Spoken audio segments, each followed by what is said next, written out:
La fausse matrice d'ascension. Bonjour, ici Dorian Vallée, je suis auteur et créateur du site Terre Cristalline. Et aujourd'hui, je viens vous refaire une vidéo dans le cadre du portail 666 d'une façon générale, en parlant de la fausse matrice d'ascension. Parce qu'on on m'en a parlé récemment, notamment quand on parlait d'égrégores. Il y a une personne qui disait que les égrégores appartenaient à la fausse matrice d'ascension. En fait, je voulais faire une vidéo pour illustrer un peu déjà ce que c'est.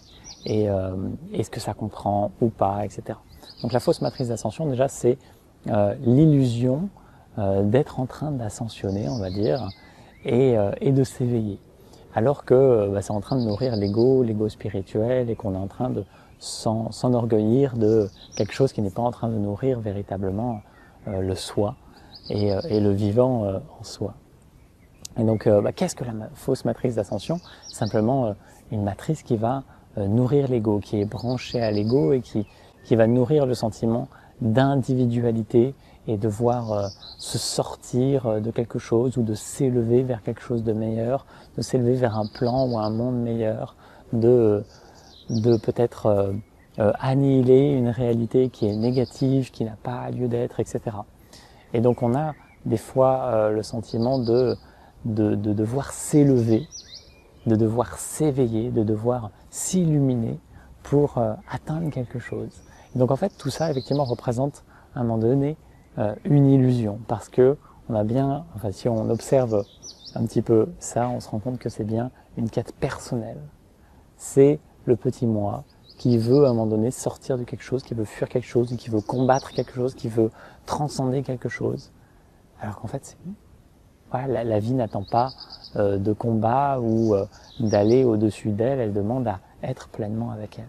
Donc la fausse matrice d'ascension, en fait, elle revêt plein de vêtements différents. Et dans le New Age, on en a beaucoup, dans la spiritualité, avec des communications avec des êtres de tout type, des vibrations, des énergies de tout type, etc. Et qui peuvent littéralement nourrir l'ego. Je dis pas que c'est le cas à chaque fois, c'est vraiment parce que ça dépend uniquement du regard que l'on porte sur les choses et de quelle intention, quelle présence avec laquelle on fait les choses.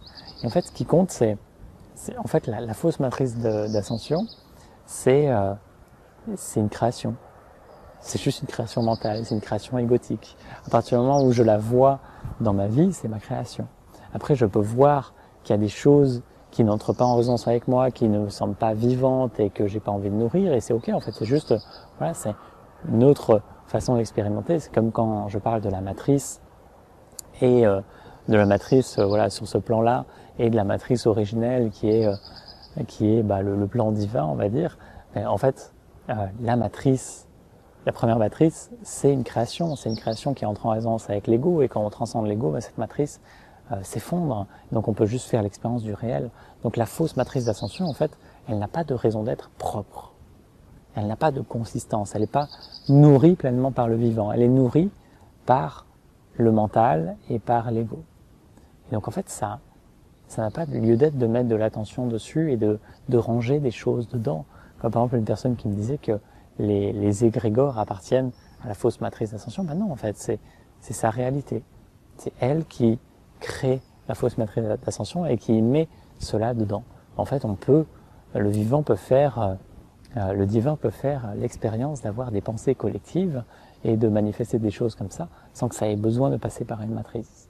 Après, ça peut être récupéré par une matrice, évidemment, mais c'est vraiment question de quelle qualité de présence s'offre. Qui est en train de faire l'expérience? Et quand c'est la vie qui fait pleinement l'expérience à travers soi, alors il y a juste cette communion avec le vivant qui grandit de plus en plus, ce sentiment d'unité avec tout ce qui est, et il n'y a pas de besoin d'aller sur un autre plan ou de s'élever au-dessus de je ne sais quoi.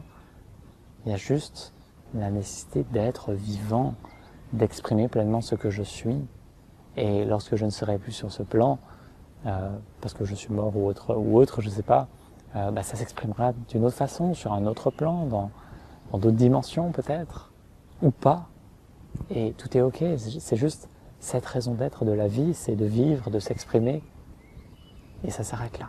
Il n'y a pas besoin de ranger dans des cases, il n'y a pas besoin de vouloir atteindre quelque chose. Juste ok, qu'est-ce qui est profondément vivant en moi maintenant? Qu'est-ce qui a soif de s'exprimer?